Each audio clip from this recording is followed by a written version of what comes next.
Harmony Who? By Graham Stanley. Episode 2. Shaking off the thought, Damien stepped out of the lift and turned left, walking along the red-carpeted corridor that led towards the ballroom, past the John Travolta diner, and beyond that, the Interstellar Overdrive Rock Club. As he walked, he ignored the dozen animated 3D wall posters advertising the latest luxury products and services he could spend his credits on if he so chose. PXR-5, which looked a little like a streamlined chrome bluebird, hovered by the back of his head, buzzing and making small clicking noises as it followed him. The machine was designed to be silent, and Damien had started receiving messages asking him to go and get the thing serviced, but he preferred the noise. It reminded him the drone existed and, he thought perversely, it meant it wasn't infallible. He sniggered. He knew he shouldn't, but it gave him certain satisfaction to know PXR-5 was damaged. Very rock and roll.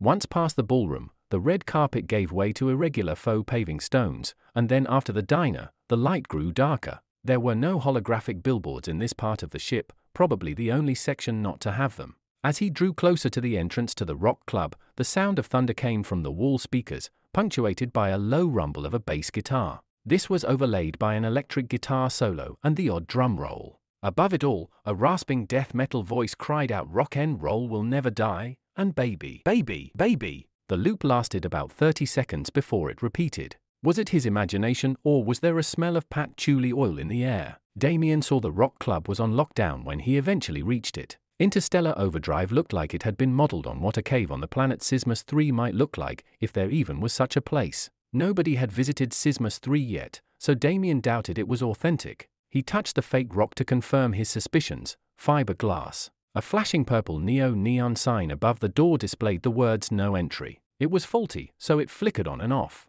He pressed his palm against the panel to the right of the fake cave entrance and it lit up green as his ID was recognized. As an additional security measure, the sensor above the irregularly shaped entrance also scanned his retina before opening. He stepped forward through a thick black velvet curtain and was plunged into complete darkness as the door behind slid to a close. Once again, he felt that pinch inside the back of his neck as Shirley did her job. The door opened and he found himself inside the small club. He'd only ever been to Interstellar Overdrive once before when he was given the initial tour of the ship. There was a small raised area set with a drum kit and guitars, and 3 figures were huddled over something in the center of the stage. They looked like the illustrations of Neanderthals Damien had seen in school. The cavemen stood up as he moved towards them, and one of them spoke. "At last, what kept you? Are you ready to rock?" The musicians climbed down from the stage and moved towards Damien. Damien flashed the band his digital credentials when they met halfway between the stage and the entrance to the club. "What seems to be the matter?" "Roxy's dead."